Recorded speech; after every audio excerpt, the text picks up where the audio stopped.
Friend એક એવી વસ્તુ છે કે જે તમારી સરખામણી બરાબરીને તમારા પાસે કંઈક છે ત્યાં સુધી ફ્રેન્ડ છે. આ ફ્રેન્ડ નામનું ભૂત તમારા મગજમાંથી કાઢી નાખજો. કોઈનો ફ્રેન્ડ ધરતી ઉપર છે. બધા પોતાના સ્વાર્થ માટે એકબીજાથી જોડાયેલા છે. સ્વાર્થ પતી જાય એટલે ફ્રેન્ડશીપનો મતલબ પણ બદલાઈ જાય છે.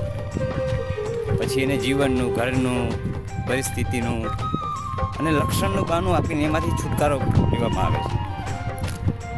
આ મારો જીવતો જાગતો અનુભવ છે. એટલે ફ્રેન્ડ ઉપર કોઈ દી વિશ્વાસ નહીં કરવો. હકીકત એક જ છે દુનિયામાં, તમે અને તમારી શક્તિ.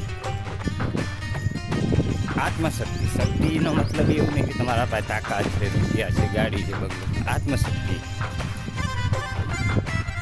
અને એ